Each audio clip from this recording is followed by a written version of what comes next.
Hi, hello, welcome to our channel VN Creativities. இன்னைக்கு நம்ம சேனல்ல எதை பற்றி பார்க்க போறோம்னா ரொம்ப ஈஸியாக ரொம்பவே சிம்பிளாக அதே சமயம் ரொம்ப டேஸ்டியான ஒரு சூப்பரான தக்காளி குருமா எப்படி செய்யறது அப்படின்றத பற்றி தான் பார்க்க போகிறோம். இந்த தக்காளி குருமாவை ரொம்ப ஈஸியாக சட்டுன்னு ஒரு 10 நிமிஷத்தில் செஞ்சிடலாம். ஆனால் இதோட டேஸ்ட் வந்து வேற லெவலில் இருக்குங்க. இதை மட்டும் நீங்கள் ஒரு தடவை செஞ்சிட்டீங்க உங்கள் வீட்டில் இருக்கவங்க திரும்பி கேட்பாங்கங்க. ஏன்னா இதோட டேஸ்ட் அந்த அளவுக்கு இருக்குங்க. இந்த தக்காளி குருமால நான் ஒரு சீக்ரெட்டான இன்க்ரீடியன்ட் யூஸ் பண்ணியிருக்கேன். அது இதுவரையிலும் யாரும் யூஸ் பண்ணதில்லைன்னு தான் நான் நினைக்கிறேன். சரி, அது என்னன்னு பார்த்துடலாமா?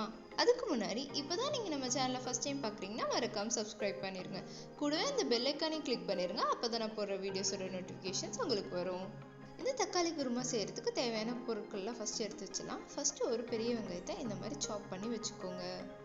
அடுத்ததாக ஒரு 6லேருந்து 8 பல் பூண்டையும் இந்த மாதிரி கட் பண்ணி வச்சுக்கோங்க. நம்ம தக்காளி குருமாவோட மெயின் இன்க்ரீடியன்ட் ஒரு 6 தக்காளியை நல்லா கட் பண்ணி வச்சுக்கோங்க. இப்போ பொருள்லாம் ரெடி ஆயிடுச்சு, நம்ம குருமா வச்சிடலாமா? அதுக்கு ஸ்டவ் ஆன் பண்ணி அதில் ஒரு கடாயை வச்சுட்டு கொஞ்சமாக எண்ணெய் ஊற்றிடலாம். நான் இங்கே ஒரு 3 டேபிள் ஸ்பூன் அளவுக்கு எண்ணெய் ஊற்றிருக்கேன். நான் இங்கே கடலெண்ணெய் யூஸ் பண்ணுறேன். நீங்கள் உங்ககிட்ட என்ன இருக்கோ அதை யூஸ் பண்ணிக்கோங்க. எண்ணெய் சூடானதும் அதில் கடுகு போட்டுடலாம்.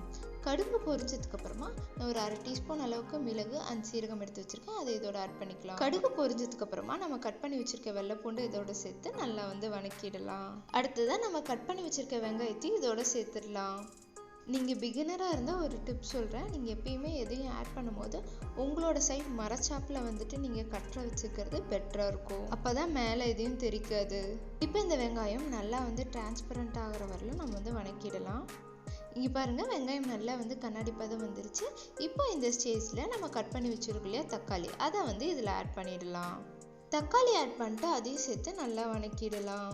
இந்த தக்காளி குருமாவுக்கு நீங்கள் கூடுமான வரல நல்லா பழுத்த தக்காளியே எடுங்க. அப்போ தான் நல்லா டேஸ்ட்டாக இருக்கும்.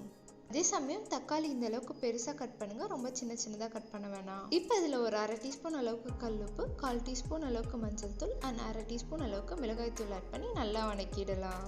எப்பயுமே தக்காளியை வணக்கும் போது அதில் உப்பு மஞ்சத்தூள் போட்டு வணக்கணும்னா அது ஈஸியாக வணங்கிடும், அதாவது சீக்கிரமாக வணங்கிடும். இப்போ பாருங்கள், தக்காளி ஓரளவுக்கு நல்லா வணங்கிருச்சு. இந்த ஸ்டேஜில் ஒரு டீஸ்பூன் அளவுக்கு கரம் மசாலா ஆட் பண்ணிடலாம். இப்போ இதையும் இதோட சேர்த்து நல்லா வணக்கிடலாம். இப்போ இது எல்லாத்தையும் சேர்த்து நல்லா வணக்கிடலாம். இந்த தக்காளி நல்லா அது மேஷ் ஆகணும். அந்த அளவுக்கு ஆகிறவரையும் இதை நம்ம வணக்கிட்டே இருக்கணும். அதுக்குன்னு நீங்கள் கைவிடாமல் வணக்கிட்டே இருக்கணும்னு அர்த்தம் இல்லை. ஒரு 2 டைம் வணக்குங்க, ஒரு 2 மினிட்ஸ் ரெஸ்ட் விட்டுட்டு திருப்பி வணக்குங்க. இதில் தக்காளியில் தண்ணி இருக்கிறதுனால அது அடி பிடிக்க சான்ஸ் இல்லை. ஸோ நீங்கள் அப்பப்போ விட்டுட்டு வணக்குங்க. அதே போல் நீங்கள் வணக்கும் போது இந்த மாதிரி தக்காளி நல்லா குத்தி விட்டு வணக்குங்க. இதுக்கு தக்காளி நல்லா மேஷ் ஆனால் தான் நல்லா டேஸ்ட்டாக இருக்கும். ஸோ இதை வணக்கும் போது தக்காளி இந்த மாதிரி நல்லா குத்தி விடுங்க. அப்புறம் ஒரு 2 நிமிஷம் ரெஸ்ட் எடுத்துக்கோங்க அண்ட் திருப்பி நல்லா இந்த மாதிரி குத்தி விட்டு வணக்குங்க. இப்போ பாருங்கள், தக்காளி ஓரளவுக்கு நல்லா மேஷ் ஆகி ட்ரை ஆக ஆரம்பிச்சிருச்சு. இந்த ஸ்டேஜில் நான் இதில் 1 கப் அளவுக்கு தண்ணி ஊற்றுறேன். நீங்கள் உங்களுக்கு எந்த அளவுக்கு குருமா வேணுமோ அந்த அளவுக்கு தண்ணி ஊற்றிக்கோங்க. அடுத்ததாக இதில் ஒரு கைப்பிடி அளவுக்கு கருவேப்பிலையை நான் ஆட் பண்ணுறேன். அடுத்ததாக இதில் 1 டீஸ்பூன் அளவுக்கு மல்லித்தூள் ஆட் பண்ணுறேன். மல்லித்தூள் ஆட் பண்ணிட்டு அதையும் நல்லா மிக்ஸ் பண்ணி விட்டுடலாம். இப்போ இதெல்லாம் நல்லா பச்சை வாசம் போகிற அளவுக்கு ஒரு 3 நிமிஷம் நல்லா கொதிக்கட்டும். அதுக்குள்ளே நம்ம சீக்ரெட் இன்க்ரீடியண்ட்டை ரெடி பண்ணிடலாம். அப்படியான சீக்ரெட் இன்க்ரீடியன்ட் அப்படின்னு கேட்குறீங்களா? ஒன்றும் இல்லைங்க, கார்ன்ஃப்ளவர் தான். ஒரு பவுலில் 1லேருந்து 2 டேபிள் ஸ்பூன் அளவுக்கு நம்ம கார்ன்ஃப்ளவர் எடுத்துக்கலாம்.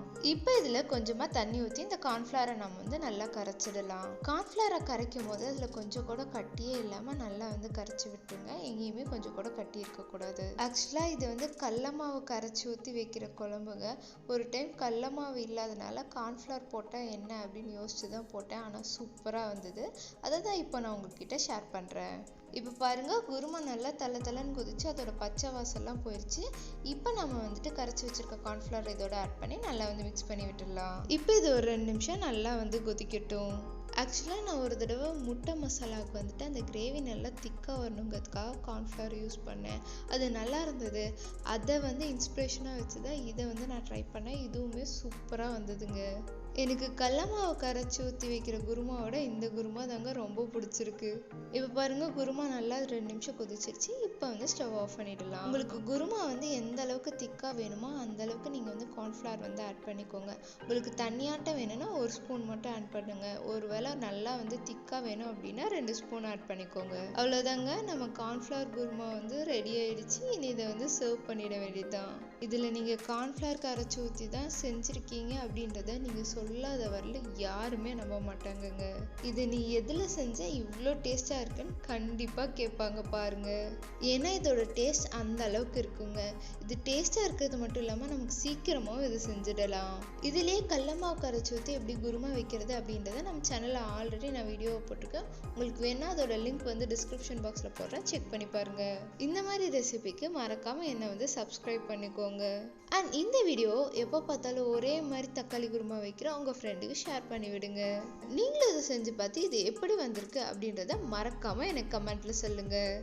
இந்த வீடியோ பிடிச்சதுன்னா லைக் பண்ணுங்கள், ஷேர் பண்ணுங்கள், கமெண்ட் பண்ணுங்கள் அண்ட் மறக்காமல் சப்ஸ்கிரைப் பண்ணிடுங்க. தேங்க்யூ ஃபார் வாட்சிங். Bye bye. நாளைக்கு இன்னொரு வீடியோவில் பார்க்கலாம்.